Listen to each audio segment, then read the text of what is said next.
Well, after close to a decade of waiting, we have finally received a book with all the information about Barack Obama. It might have been good to know before he was elected president.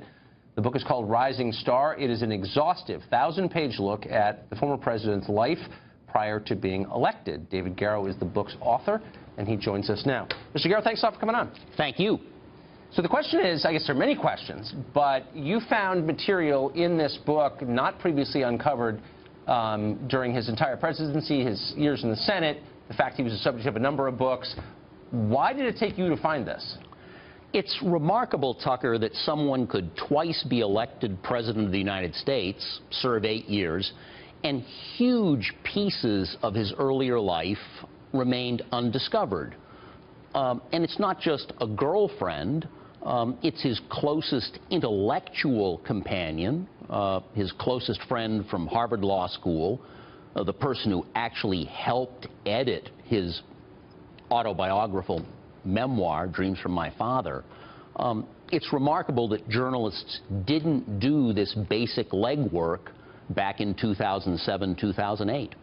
Now, in the book, you say that the former president reached out during the course of his political career to a number of people who might have given interviews and leaned on them not to talk to journalists because it might hurt him. Do you think that was part of the problem?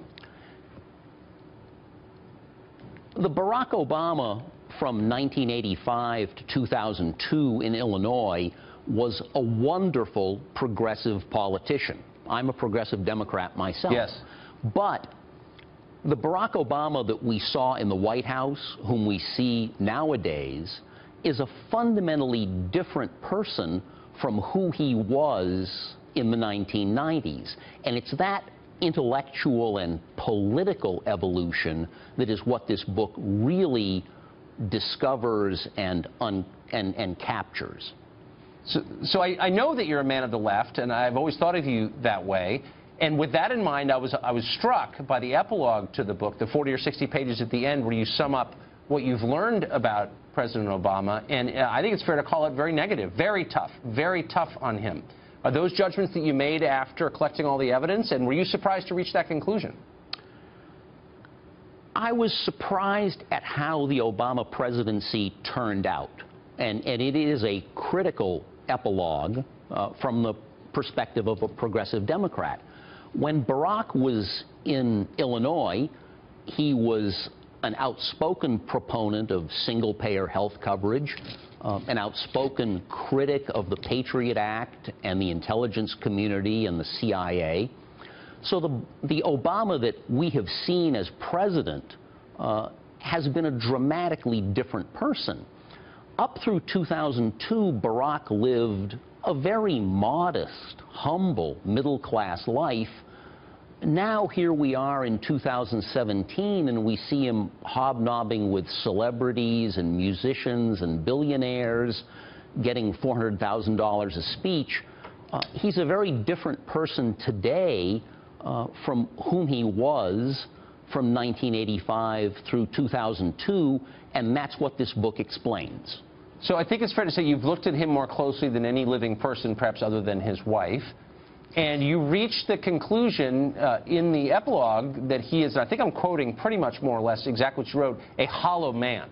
That you're not sure what's at the center of him. As a progressive Democrat, I'm disturbed and perplexed that he has changed so dramatically over the last 15 years. We look at his record back in Illinois in the 1990s up through 2002, you would think we knew who he was, but he has turned out to be a different person than we would have projected. Do you think he's a good person? He was certainly a very good person from 1985 till 2002, but the desire to succeed, the desire to win, the need to become president changed him, fundamentally changed him, and that to me is a fundamentally sad story. You write that Michelle Obama was not his first choice for a wife. Explain the criteria he used to make that decision on who to marry.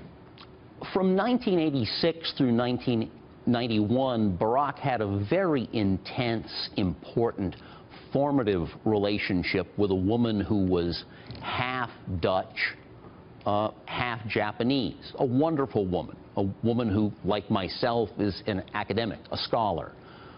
Journalists never discovered her back in 2007, 2008, though anyone could have by walking into the library at the University of Chicago and looking who else lived at Barack's address.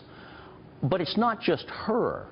His closest friend in law school, Rob, who helped him write and edit and hone Dreams from My Father.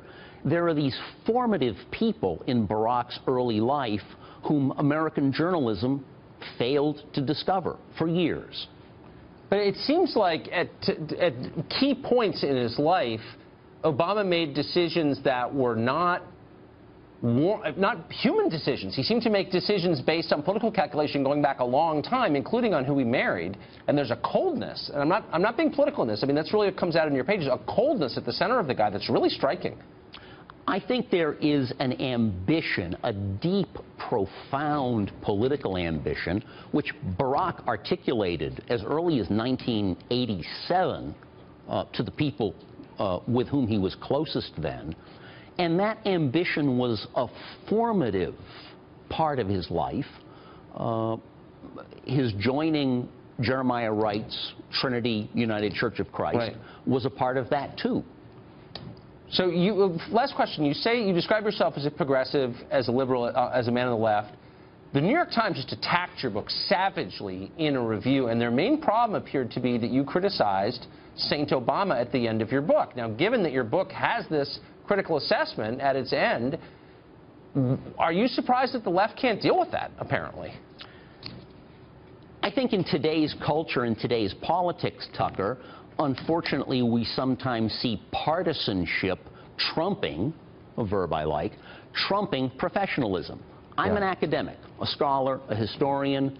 It's sad that the New York Times gives in to partisan fervor, but I'm playing a long game. I'm a scholar, and this book will be the authoritative account of Barack Obama's pre-presidential life, I believe, for decades to come. That is without question true. And good for you for doing all the work required to produce it. David, thank you. Thank you, Tucker.